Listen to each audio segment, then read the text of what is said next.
Welcome to Content Analysis. Today, we're taking a deeper look at a question that seems simple on the surface but turns out to be surprisingly complex. Do pets truly make their owners happier? For many people, the answer feels like an obvious yes. The excitement of a dog greeting you at the door, the calming rhythm of a cat purring beside you, or even the quiet companionship of a bird or fish can feel emotionally meaningful. Pets are often described as family members, emotional supports, and even lifesavers during difficult times. But when researchers examine the data carefully, the story becomes more nuanced. For decades, psychological research has suggested that pet ownership is linked to improved well-being. Studies have reported associations between owning a pet and lower levels of loneliness, better mood, increased physical activity, and even improved cardiovascular health in everyday life. This makes intuitive sense. A dog owner, for example, is more likely to go for regular walks, which increases exercise and exposure to sunlight, both known to support mental health.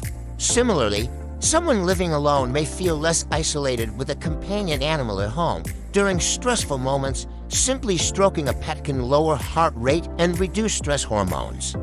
These benefits have led many to assume that pets are a reliable pathway to happiness. However, real life is rarely one-sided. Pet ownership also comes with emotional, financial, and practical responsibilities.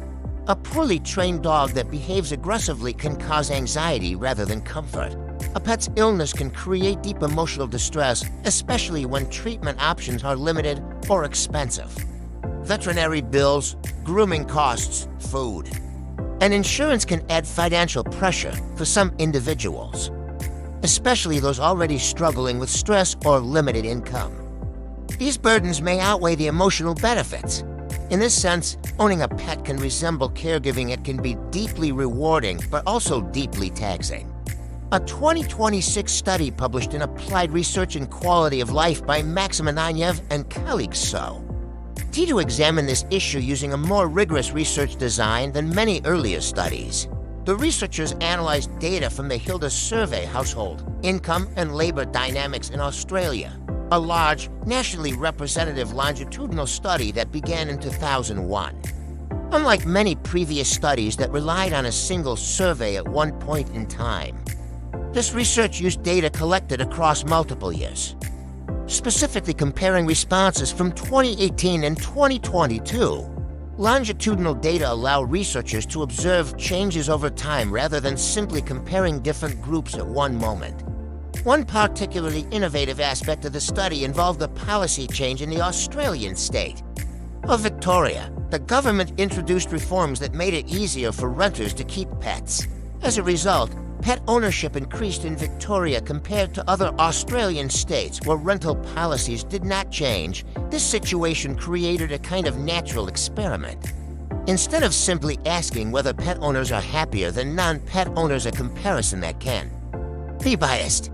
Because happier people might be more likely to get pets, the researchers could examine whether people who gained pets due to policy changes experienced measurable improvements in well-being. The study analyzed data from 495 pet owners, including people who own dogs, cats, birds, fish, horses, and other animals. Participants completed standardized questionnaires measuring life satisfaction, loneliness, mental health, and general physical health.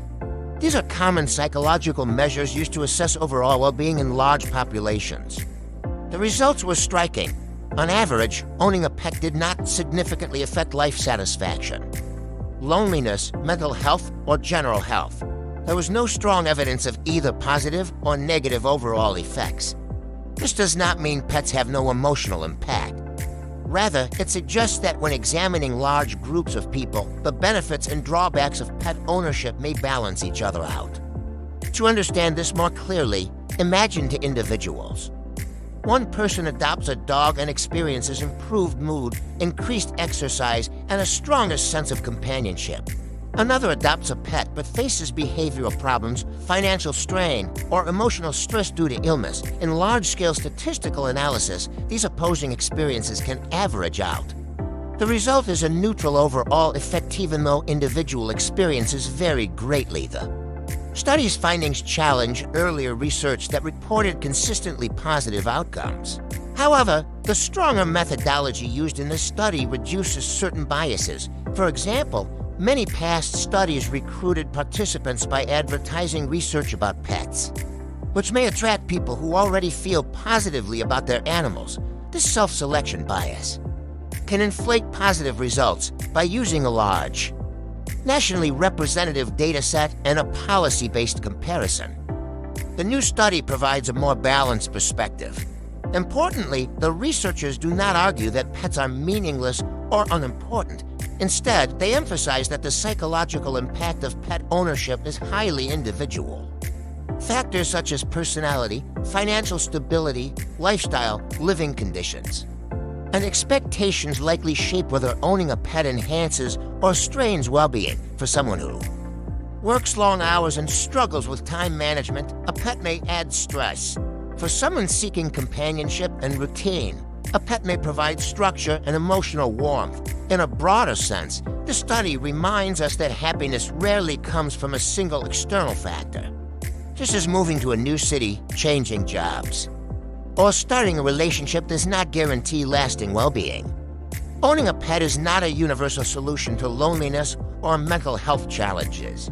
Well-being is influenced by a complex interaction of social support, economic stability, personality traits, coping skills, and life circumstances ultimately.